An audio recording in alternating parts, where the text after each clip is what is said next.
allez en Afrique là? Vous revenez d'Afrique avec Gérard? On rentre juste. Qu'est-ce que vous étiez allé faire là-bas? On était parti, c'était une première. Gérard avait eu l'intuition d'amener des partenaires amis de Fondatio, étant engagés avec nous de différentes manières, et notamment beaucoup sur le plan financier, de leur faire connaître sur le terrain les réalisations de Fondatio. Sur le terrain, c'est-à-dire dans quel pays? Togo et Burkina Faso, c'était un choix de ce voyage, et de partir sur un temps court, puisque la plupart étant dans le monde des affaires ou dans les responsabilités. On est parti du jeudi midi jusqu'au mardi matin, 6 heures du matin. D'accord. Vous avez vu quel genre de projet là? On a vu l'ensemble des projets à Fondatio au Togo et au Burkina Faso, donc dans le domaine de l'éducation, de la santé. Santé, par exemple, un centre pour sidéens qui soigne 472 sidéens à Lomé. Dans l'éducation, les écoles qui sont en train de se construire, qui est maintenant au Togo, 5 écoles qui ont été construites pour le primaire et les collèges, qui touchent plus de 1000 enfants. Et au Burkina Faso, 2 écoles, 600 enfants. Et puis, par exemple, aussi un centre pour les enfants de la rue, qui a en 4 ans permis à 90 enfants de sortir de la rue, de retrouver une famille, d'être éduqués et d'aller à l'école. Je pense qu'il y aura des fruits sur le long terme qui seront discutés. Là, tout de suite, c'est quoi les impressions, les premières impressions, comme ça à chaud? Ça avance? On en est où? Ça, c'était frappant, et pour nous et pour les participants, c'était de voir l'avancée de Fondatio depuis 5 ans en Afrique est impressionnante.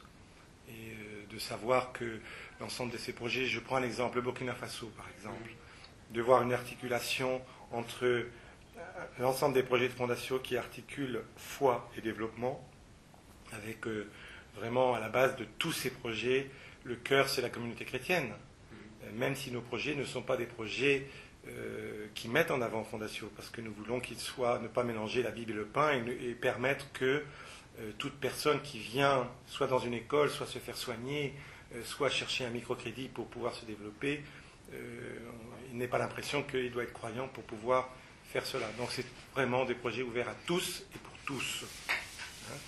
Mais cette articulation entre foi et développement. Je reviens sur l'exemple du Burkina Faso, l'articulation inscrite dans le projet de la commune. Et quand je parle de la commune, c'est une commune de 120 000 habitants, donc dans les priorités même, de certaines priorités que le maire se donne au niveau du développement. Inscrite dans les priorités au niveau de l'église locale qui veut travailler sur l'évangélisation, la formation des laïcs et le développement. Ce sont des priorités de Fondatio.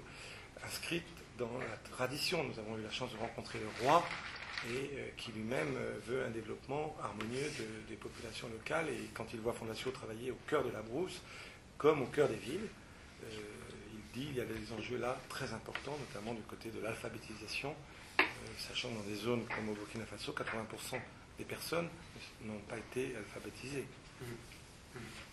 Et les participants, là, ceux qui vous ont accompagné, comment ils l'ont vécu?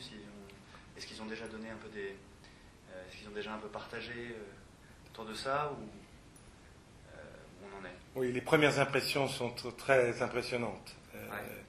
Tous ont été marqués par l'encontre de l'Afrique. Pour beaucoup des participants, c'était la première fois. 9 participants sur les 19 venaient pour la première fois en Afrique noire. Donc c'était le choc de cette rencontre de l'Afrique noire, des situations d'extrême pauvreté. Mais derrière ce choc-là, c'était aussi le choc de rencontrer un peuple vivant. Beaucoup nous ont exprimé repartir, ils pensaient arriver pour donner quelque chose, ils ont reçu de l'Afrique. Ils ont reçu une espérance, ils ont reçu une force de vivre, et ça les a fortement marqués. Très impressionnés, bien sûr, que je le disais tout à l'heure, par voir les réalisations de Fondatio et l'engagement de Fondatio sur le terrain, et tous avec le désir que ce voyage débouche vers des actions concrètes. Donc une réunion aura lieu pour ça, pour regarder dans la suite de ce voyage comment avancer et aller plus de l'avant, encore plus loin, pour faire avancer et soutenir ces projets en Afrique. D'autres voyages sont prévus prochainement aux Philippines, au Chili, dans le même genre, ou on n'en est pas là encore? C'est une évidence qu'il y aura d'autres voyages. Quand et comment, il faudra trouver, moi j'ai des organisateurs, mais c'est évident qu'il y aura d'autres voyages.